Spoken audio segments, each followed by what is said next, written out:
ತನ್ನ ಪರಿವಾರದೊಂದಿಗೆ ಮುಂಬೈನ ಒಂದು ಸಿಟಿಯಲ್ಲಿ ಹೊಸದಾಗಿ ಶಿಫ್ಟ್ ಆಗಿದ್ದ. ಸುರೇಶ್ನ ಹೆಂಡತಿ ದಿವ್ಯಾ ಮತ್ತೆ ಅವನ 15 ವರ್ಷದ ಮಗ ನೀರಜ್ ಹೊಸ ಮನೆಯಲ್ಲಿ ತುಂಬಾ ಖುಷಿಯಾಗಿದ್ದರು. ಅಪ್ಪ, ಈ ಮನೆಯಂತೂ ನೋಡೋಕೆ ತುಂಬಾ ಸುಂದರವಾಗಿದೆ. ನಾವಿದ್ದಿದ್ದ ಹಳೆ ಮನೆಗಿಂತ ಇದು ತುಂಬಾ ಚೆನ್ನಾಗಿದೆ. ಹಾ, ನಮ್ಮ ಅದೃಷ್ಟದಿಂದ ನಮ್ಮ ಮನೆ ಒಳಗಡೆನೆ ಒಂದು ಚಿಕ್ಕ ಗಾರ್ಡನ್ ಕೂಡ ಇದೆ. ನಿನ್ನಿನ ಗೆಳೆಯರ ಜೊತೆ ಇಲ್ಲಿ ಮನೆಯಲ್ಲಿ ಕ್ರಿಕೆಟ್ನ ಆರಾಮಾಗಿ ಆಡ್ಬೋದು. ನಿಮ್ಮ ಹತ್ರ ಎಷ್ಟು ಸಲ ಹೇಳಿದ್ದೀನಿ ಅಪ್ಪ, ನಾನು ಫುಟ್ಬಾಲ್ ಆಡೋದು. ಈ ಮಾತನ್ನ ಹೇಳಿ ನೀರಜ್ ಫುಟ್ಬಾಲ್ ತಗೊಂಡು ಮನೆಯಿಂದ ಆಚೆ ಬರ್ತಾನೆ. ಮತ್ತೆ ಫುಟ್ಬಾಲ್ ಆಟ ಆಡಕ್ ಶುರು ಮಾಡ್ತಾನೆ. ಮತ್ತೆ ಆಟ ಆಡ್ತಾ ನೀರಜ್ನ ಫುಟ್ಬಾಲ್ ಇದ್ದಕ್ಕಿದ್ದ ಹಾಗೆ ಗಾಳಿಯಲ್ಲಿ ತೇಲ್ತಾ ಹೊರಗಡೆಗೆ ಹೊರಟೋಗ್ಬಿಡತ್ತೆ. ನೀರಜ್ ಓಡ್ತಾ ಓಡ್ತಾ ಹೊರಗಡೆಗೆ ಹೋಗ್ತಾನೆ. ಅವನ್ ನೋಡ್ತಾನೆ ಅವನ ಫುಟ್ಬಾಲ್ ಒಂದು ಹಳ್ಳದಲ್ಲಿ ಬಿದ್ದಿರುತ್ತೆ. ಈ ಕಾಲೋನಿ ಒಳಗಡೆ ಇಷ್ಟು ದೊಡ್ಡ ಹಳ್ಳ ಕೂಡ ಇದೆಯಾ? ಒಂದ್ ವೇಳೆ ಮಿಸ್ ಆಗಿ ಯಾವ್ದಾದ್ರು ಮಗು ಕಾಲಿಟ್ರೆ ಅದಕ್ಕೆ ಏಟಾಗ್ಬಹುದು. ನಾನಿದ್ನ ಅಪ್ಪಂಗೆ ಹೇಳಲೇಬೇಕು. ಈ ಮಾತನ್ನ ಹೇಳಿ ನೀರಜ್ ಆ ಹಳ್ಳದತ್ರ ಹೋಗ್ತಾನೆ. ಅವನು ಯಾವಾಗ ಫುಟ್ಬಾಲ್ನ ತಗೊಳ್ಳೋದಕ್ಕೆ ಪ್ರಯತ್ನ ಮಾಡ್ತಾನೋ ಆಗ ಹಳ್ಳದಿಂದ 2 ಕೈಗಳು ಬಂದು ನೀರಜ್ನ ಕುತ್ತಿಗೆಯನ್ನ ಹಿಡಿದು ಜೋರಾಗಿ ಕತ್ತು ಹಿಸ್ಕೋಕೆ ಶುರು ಮಾಡತ್ವೆ. ಯಾರ್ ನೀನು? ನನ್ನ ಬಿಟ್ಬಿಡು, ಬಿಟ್ಬಿಡು, ನನ್ನ ಹೋಗೋದಕ್ ಬಿಡು. ಆಗ ಹಳ್ಳ ಇನ್ನೂ ದೊಡ್ಡದಾಗ್ಬಿಡತ್ತೆ. ಮತ್ತೆ ನೋಡ್ತಾ ಇದ್ದ ಹಾಗೆ ಒಂದು ವಿಶಾಲವಾದ ಬಾವಿಯಾಗಿ ಪರಿವರ್ತಿತವಾಗತ್ತೆ. ನೀರಜ್ ಆ ಬಾವಿ ಒಳಗಡೆ ಬೀಳಕ್ ಶುರು ಮಾಡ್ಬಿಡ್ತಾನೆ. ಸ್ವಲ್ಪ ಸಮಯದಲ್ಲಿ ಆ ಬಾವಿ ಮತ್ತೆ ಹಳ್ಳ ಆಗಿ ಬದ್ಲಾಗ್ಬಿಡತ್ತೆ. ರಾತ್ರಿ 10 ಗಂಟೆ ಸಮಯ. ನೀರಜ್ನ ತಂದೆ ತಾಯಿ ತುಂಬಾ ಆತಂಕದಲ್ಲಿರ್ತಾರೆ.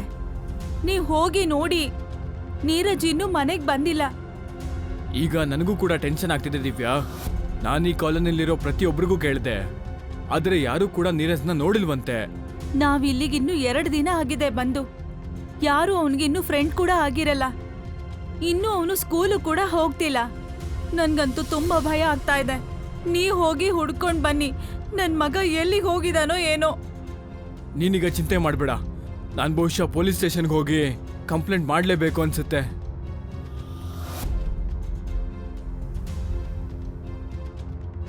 ಸುರೇಶ್ ತನ್ನ ಕಾರಲ್ಲಿ ಸೀದಾ ಪೊಲೀಸ್ ಸ್ಟೇಷನ್ನ ತಲುಪ್ತಾನೆ.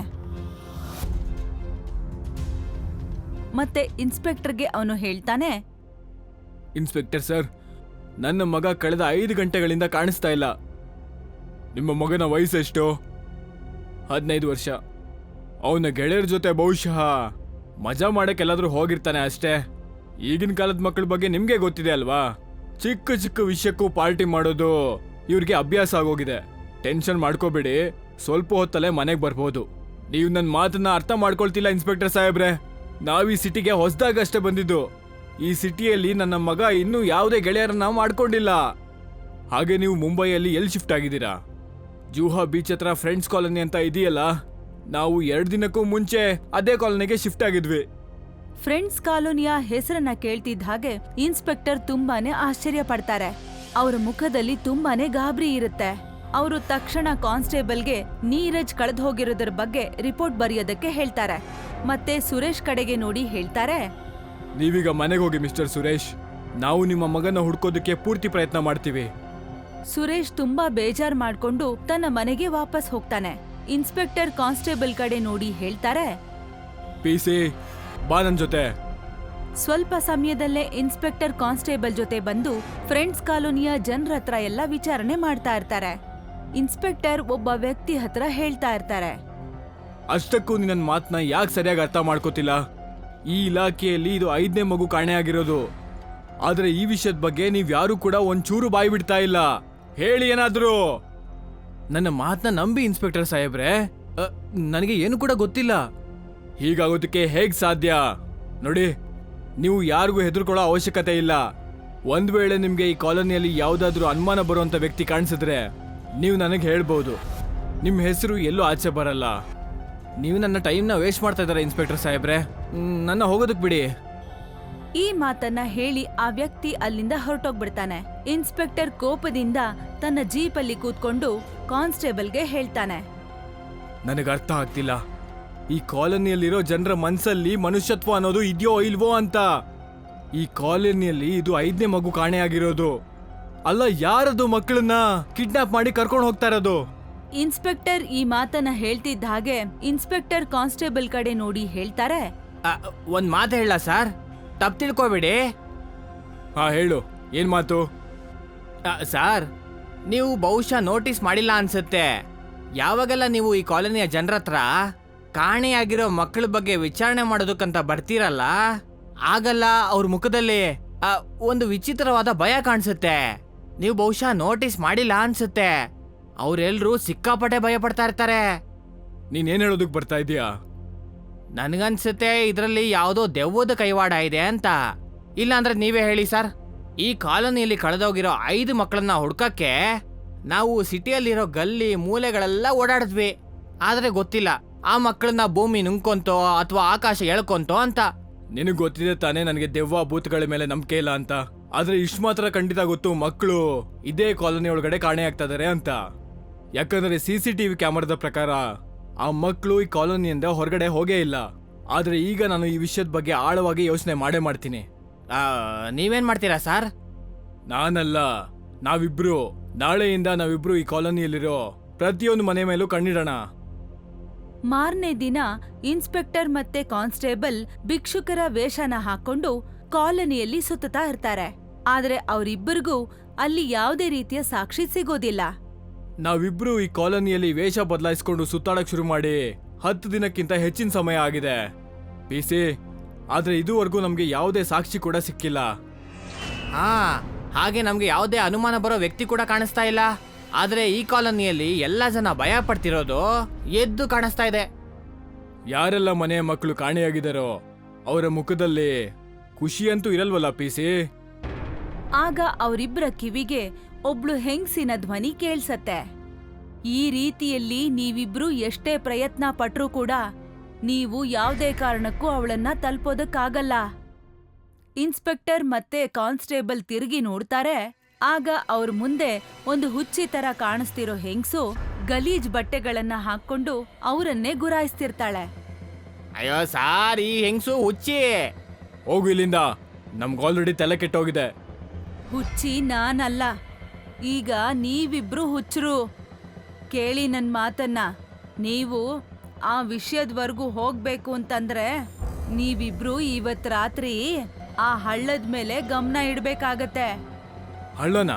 ಯಾವ ಹಳ್ಳ? ಸಾವಿನ ಹಳ್ಳ. ಅಮಾಯಕ ಮಕ್ಕಳನ್ನ ಅದು ತನ್ನೊಳಗೆ ಎಳ್ಕೊಂಡು ಹೋಗ್ತಾ ಇದೆ.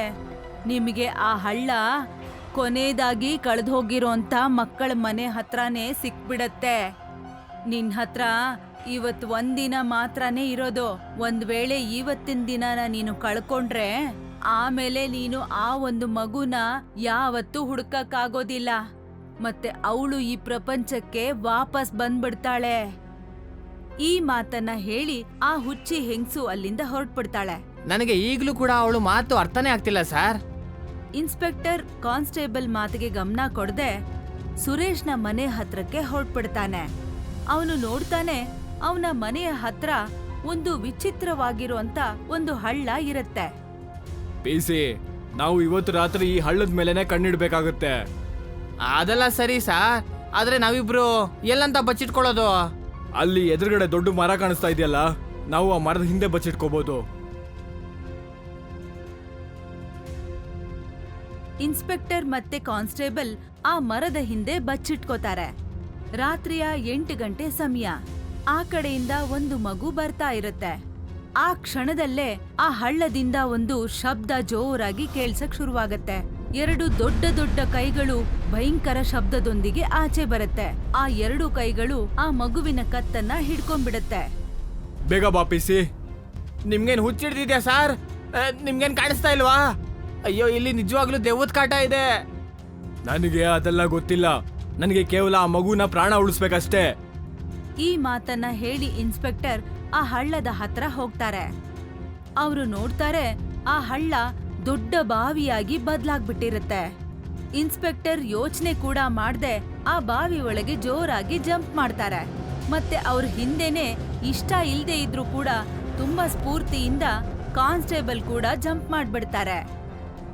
ಕೆಲವೇ ಕ್ಷಣಗಳಲ್ಲಿ ಅವರೆಲ್ಲರೂ ತುಂಬಾ ದೊಡ್ಡದಾದ ಹಾಗೂ ವಿಚಿತ್ರವಾಗಿ ಕಾಣಿಸುವಂತ ಒಂದು ಮಹಲ್ ಒಳಗೆ ತಮ್ಮನ್ನ ತಾವು ನೋಡ್ತಾರೆ. ಇದಂತೂ 1000 ವರ್ಷಗಳ ಹಳೆಯದಾದ ಮಹಲ್ ತರ ಕಾಣಿಸ್ತಾ ಇದೆ. ಮಹಲ್ ತರ ಅಲ್ಲ ಸರ್, ಭೂತ್ ಬಂಗ್ಲೆ. ನನಗೆ ಏನ್ ಅನ್ನಿಸ್ತಾ ಇದೆ ಅಂದ್ರೆ ಇದು ನಮ್ಮ ಪ್ರಪಂಚದ್ದು ಅಲ್ವೇ ಅಲ್ಲ ಅಂತ. ನಾವ್ಯಾವುದೋ ಬೇರೆ ಪ್ರಪಂಚಕ್ಕೆ ಬಂದಿರಬೇಕು. ಆಗ ಇನ್ಸ್ಪೆಕ್ಟರ್ ಮತ್ತೆ ಕಾನ್ಸ್ಟೇಬಲ್ಗೆ ನೀರಜ್ ಮತ್ತೆ ಇನ್ನೊಬ್ಬ ಹುಡುಗನ ಧ್ವನಿ ಕೇಳ್ಸತ್ತೆ. ಪಿಸಿ, ಇದರ ಅರ್ಥ 10 ದಿನಗಳ ಹಿಂದೆ ಎಷ್ಟು ಜನ ಮಕ್ಕಳು ಕಾಣೆ ಆಗಿದ್ರು ಅವ್ರಿನ್ನೂ ಬದುಕಿರ್ಬೇಕು. ಮತ್ತೆ ಇವತ್ತು ನಮ್ಮ ಕಣ್ಣು ಮುಂದೆನೆ ಯಾವ ಹುಡುಗ ಈ ಹಳ್ಳದೊಳಗಡೆ ಹೋದ್ನೋ ಅವನು ಬದುಕಿದಾನೆ. ಬಾ, ಬೇಗ ಬಾ. ಕಾನ್ಸ್ಟೇಬಲ್ ಮತ್ತೆ ಇನ್ಸ್ಪೆಕ್ಟರ್ ಶಬ್ದ ಬಂದ ಕಡೆ ಜೋರಾಗಿ ಓಡೋಕೆ ಶುರು ಮಾಡ್ತಾರೆ. ಸ್ವಲ್ಪ ಸಮಯದಲ್ಲೇ ಅವರಿಬ್ರು ಒಂದು ವಿಚಿತ್ರವಾಗಿ ಕಾಣುವಂತ ದೇವಸ್ಥಾನದಲ್ಲಿ ನಿಂತಿರ್ತಾರೆ. ಅಲ್ಲಿ ದೇವರ ವಿಗ್ರಹದ ಬದಲು ರಾಕ್ಷಸರ ವಿಗ್ರಹಗಳನ್ನ ಇಟ್ಟಿರ್ತಾರೆ. ಮತ್ತೆ ಒಂದು ಸಿಂಹಾಸನದ ಮೇಲೆ ತುಂಬಾ ಭಯಂಕರವಾಗಿ ಕಾಣಿಸುವಂತ ಒಬ್ಳು ಹುಡುಗಿ ಇನ್ಸ್ಪೆಕ್ಟರ್ ಮತ್ತೆ ಕಾನ್ಸ್ಟೇಬಲ್ ಕಡೆ ನೋಡ್ತಾ ಮುಗುಳ್ನಗ್ತಾ ಇರ್ತಾಳೆ. ಮತ್ತೆ ಆ ಇಬ್ರು ಮಕ್ಕಳನ್ನ ಕಟ್ ಹಾಕಿರ್ತಾರೆ. ಯಾರ್ ನೀನು? ಕಪ್ಪು ಶಕ್ತಿಗಳ ಯಜಮಾನಿ ರಾಣಿ ಲಕ್ಷ್ಯ. ಅಲ್ಲ, ನೀನ್ ಈ ಮಕ್ಕಳನ್ನ ಯಾಕೆ ಸಾಯಿಸ್ಬೇಕು ಅಂತಿದ್ಯಾ? ಯಾಕೆಂದ್ರೆ ನಾನು ನಿನ್ನ ಪ್ರಪಂಚಕ್ಕೆ ವಾಪಸ್ ಬರ್ಬೇಕು. ಅಲ್ಲ, ಈ ಮಹಲ್ಲು ನಮ್ಮ ಪ್ರಪಂಚಕ್ಕೆ ಸೇರಿದ್ದ? ಇದು ಪಾತಾಳ ಲೋಕದ ಪಾಲು, ಮೂರ್ಖ. ನಾನು ನನ್ನ ವಿದ್ಯೆಯಿಂದ ತುಂಬಾ ಕಷ್ಟಪಟ್ಟು ನಿಮ್ಮ ಪ್ರಪಂಚದಲ್ಲಿ ಒಂದು ಹಳ್ಳ ಮಾಡಿದ್ದೀನಿ. ಅಲ್ಲಿ ಅಮಾಯಕ ಮಕ್ಕಳನ್ನ ಬಲಿ ತಗೊಂಡು ನಾನು ಇನ್ನೂ ಶಕ್ತಿಶಾಲಿ ಆಗ್ಬಿಡ್ತೀನಿ. ಮತ್ತೆ ಅದೇ ಹಳ್ಳದ ದ್ವಾರದ ಸಹಾಯದಿಂದ ನಾನು ನಿಮ್ಮ ಪ್ರಪಂಚಕ್ಕೆ ವಾಪಸ್ ಬರ್ತೀನಿ. ಈ ಮಾತನ್ನ ಹೇಳ್ತಿದ್ದಾಗೆ ಆ ಹುಡುಗಿಯ ಮುಖ ಇನ್ನೂ ತುಂಬಾ ಭಯಂಕರ ಆಗತ್ತೆ. ಅವಳ ಮುಖದ ಚರ್ಮ ಪೂರ್ತಿಯಾಗಿ ಕಪ್ಪಗಾಗ್ಬಿಡತ್ತೆ. ಮತ್ತೆ ಅವಳ ಕಣ್ಣು ಗುಡ್ಡೆಗಳು ಪೂರ್ತಿಯಾಗಿ ಬೆಳ್ಳಗಾಗ್ಬಿಡತ್ತೆ. ಅವಳ ತಲೆಯಿಂದ ರಕ್ತ ಸುರಿತಾ ಇರತ್ತೆ. ಇನ್ಸ್ಪೆಕ್ಟರ್ ನಡುಗ್ತಾ ನಡುಗ್ತಾ ತನ್ನ ಪಿಸ್ತೂಲನ್ನ ತಗೋತಾನೆ. ನನಗಂತೂ ಈಗ ಏನ್ ಅರ್ಥ ಆಗಿದೆ ಅಂದ್ರೆ ನೀನೊಬ್ಳು ಮನುಷ್ಯಳು ಅಲ್ಲ ಅಂತ. ಆದ್ರೆ ನೀನ್ ಯಾರೇ ಆಗಿರೋ ನಿನಗೆ ಬದುಕೋ ಅರ್ಹತೆ ಇಲ್ವೇ ಇಲ್ಲ. ಈ ಮಾತನ್ನ ಹೇಳಿ ಇನ್ಸ್ಪೆಕ್ಟರ್ ಎಲ್ಲ ಗುಂಡುಗಳನ್ನ ಆ ಹುಡುಗಿಯ ಮೇಲೆ ಹಾರಿಸ್ಬಿಡ್ತಾನೆ. ಸರ್, ನಿಮ್ಗೆ ಹುಚ್ಚಿಡ್ದಿದ್ಯಾ? ಇವಳೇನ್ ಮನುಷ್ಯಳ ಸಾಯೋದಕ್ಕೆ? ನಿಮ್ಗಿನ್ನೂ ಇವಳು ಮನುಷ್ಯಳು ಅನ್ನಿಸ್ತಿದ್ದಾಳಾ? ಆಗ ಭಯಂಕರವಾಗಿ ಕಾಣುವಂತಹ ಹುಡುಗಿ ಗಾಳಿಯಲ್ಲಿ ಹಾರೋಕ್ ಶುರು ಮಾಡ್ತಾಳೆ. ಮತ್ತೆ ಅವಳು ಹಾರ್ತಾ ಬಂದು 2 ಮಕ್ಕಳ ಕುತ್ತಿಗೆಯನ್ನ ಗಟ್ಟಿಯಾಗಿ ಹಿಸುಕ್ತಾಳೆ. ಇವರಿಬ್ಬರ ಬಲಿ ನನಗೆ ಕೊನೆ ಬಲಿ ಆಗಿರತ್ತೆ.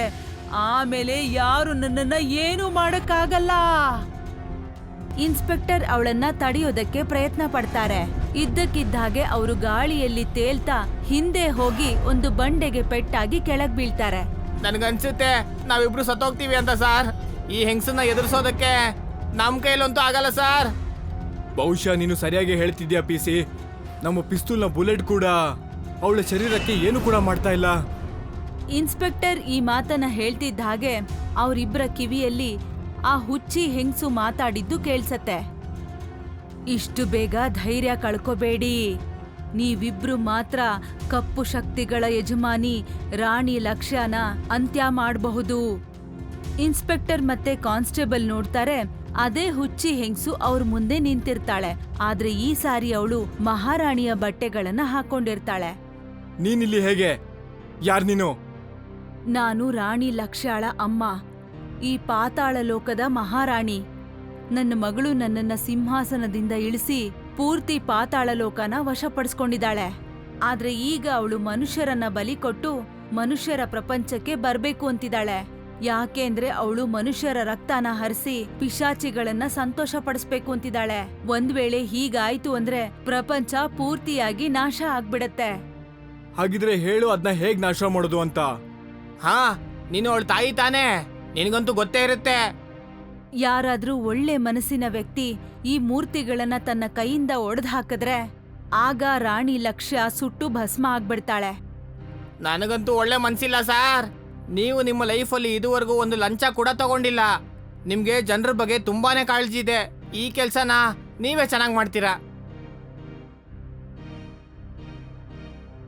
ಆ ಹೆಂಗ್ಸು ಒಂದು ದೊಡ್ಡ ಸುತ್ತಿಗೆಯನ್ನ ಇನ್ಸ್ಪೆಕ್ಟರ್ಗೆ ಕೊಡ್ತಾಳೆ.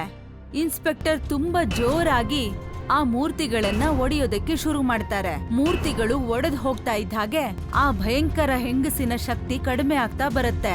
ಮತ್ತೆ ಅವಳು ಕಿರ್ಚಕ್ ಶುರು ಮಾಡ್ತಾಳೆ. ನೀನೇನ್ ಮಾಡ್ತಿದೀಯ ಮೂರ್ಖ? ಬಿಟ್ಬಿಡು ನನ್ನ, ನಾನ್ ನಿನ್ನ ಪಾತಾಳ ಲೋಕದ ರಾಜ ಮಾಡ್ತೀನಿ. ನನಗೆ ಯಾವುದೇ ಲೋಕದ ರಾಜ ಆಗೋದಕ್ಕೆ ಇಷ್ಟ ಇಲ್ಲ. ನಾನು ಕೇವಲ ನಿನ್ನ ಅಂತ್ಯ ಮಾಡ್ಬೇಕಷ್ಟೇ. ಈ ಮಾತನ್ನ ಹೇಳಿ ಇನ್ಸ್ಪೆಕ್ಟರ್ ಕೊನೆಯ ಮೂರ್ತಿನ ಕೂಡ ಒಡೆದು ಹಾಕ್ತಾನೆ. ಆ ಭಯಂಕರವಾಗಿ ಕಾಣುವಂತ ರಾಕ್ಷಸಿ ಸುಟ್ಟು ಭಸ್ಮ ಆಗ್ಬಿಡ್ತಾಳೆ. ಅವಳು ಭಸ್ಮ ಆಗ್ತಿದ್ದ ಹಾಗೆ ಇನ್ಸ್ಪೆಕ್ಟರ್, ಕಾನ್ಸ್ಟೇಬಲ್ ಮತ್ತೆ ಆ ಮಕ್ಕಳು ಸೀದಾ ಆ ಹಳ್ಳದಿಂದ ಆಚೆ ಬಂದ್ಬಿಡ್ತಾರೆ. ಆದ್ರೆ ಈಗ ಅಲ್ಲಿ ಯಾವ ಹಳ್ಳನೂ ಇರೋದಿಲ್ಲ. ಅಲ್ಲ ಸಾರ್, ಈ ಘಟನೆ ಬಗ್ಗೆ ಈಗ ರಿಪೋರ್ಟಲ್ಲಿ ಏನಂತ ಬರೀತೀರಾ? ಕೆಲವು ಘಟನೆಗಳನ್ನ ರಿಪೋರ್ಟ್ ಅಲ್ಲಿ ಬರಿಬೇಕು ಅಂತಿಲ್ಲ ಪಿಸಿ. ಅದನ್ನ ನಾವು ನಮ್ಮ ನೆನಪಲ್ಲಿ ಇಟ್ಕೊಂಡ್ರೆ ಸಾಕು.